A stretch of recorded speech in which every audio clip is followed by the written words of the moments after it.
Hello everyone, আসসালামু আলাইকুম।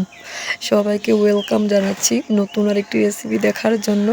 আমার আজকের রেসিপি মুরগির গিলা কলিজা পা ভুনা করব। সো এখানে আমি মুরগির গিলা কলিজা পা নিয়েছি। আমি হালকা গরম পানি করে কলিজাগুলোকে ধুয়ে পরিষ্কার করে নিয়েছি।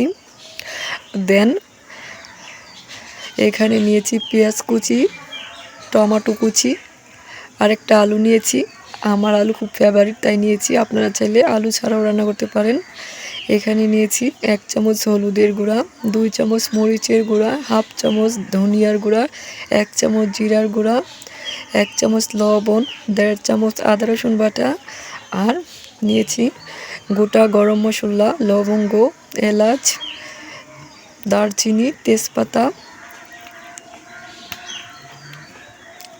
দেন এখন আমি চুলাতে একটা কড়াই বসিয়ে গরম করে নিয়ে এতে পরিমাণ মতো তেল দিয়ে দিলাম। আমি সরিষার তেল নিয়েছি।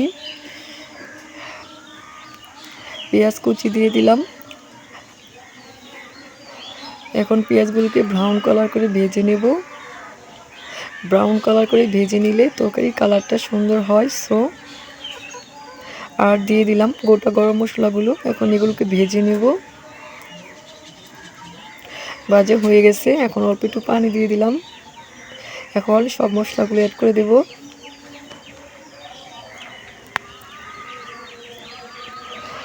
এখন মশলাটা কিছুক্ষণ কষিয়ে নেব।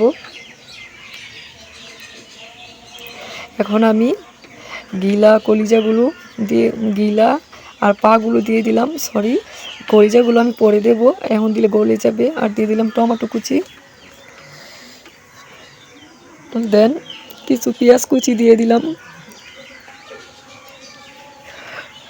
আলু দিয়ে দিলাম। এখন এগুলোকে মিক্স করে নিচ্ছি। এখন একটু ডেকে দেব।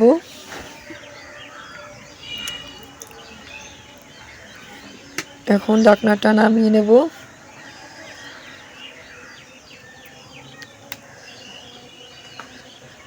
আরও 2 মিনিট কষিয়ে নেব।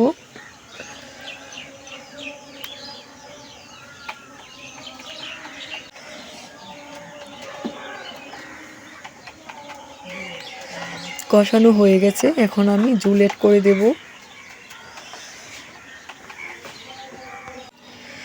এখন আমি কলিজাগুলো দিয়ে দিলাম। এখন মিক্স করে নিচ্ছি। এখন আবার একটু ডেকে দেব।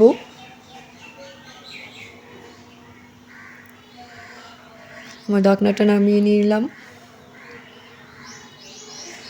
কিছু কাঁচামরিচ ফালি দিয়ে দিলাম। এখন আবার একটু ডেকে দেব, এতে করে কাঁচামরিচের ফ্লেভারটা তরকারিতে ছড়াবে। সো ঢাকনাটা নামিয়ে নিলাম। এখন আর ডাকতে হবে না। চুলাটা একদম লো ফ্লেম করে রেখেছি। 5 মিনিট পরে নামিয়ে নেব, তেলটা উপরে বেশি উঠলে।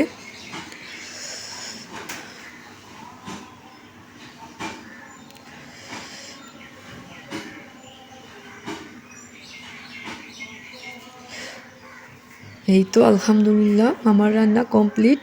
এখন চুলা থেকে নামিয়ে পরিবেশন করে নেব। আমার রেসিপিটা কেমন হয়েছে কমেন্টে জানাবেন। আপনাদের একটা লাইক কমেন্ট আমাকে আরও উৎসাহ দেয় ভিডিও বানানোর জন্য। সো মুরগির গিলা কলিজা কে কে পছন্দ করেন আমাকে কমেন্ট করে জানাবেন। আল্লাহ হাফেজ, আসসালামু আলাইকুম।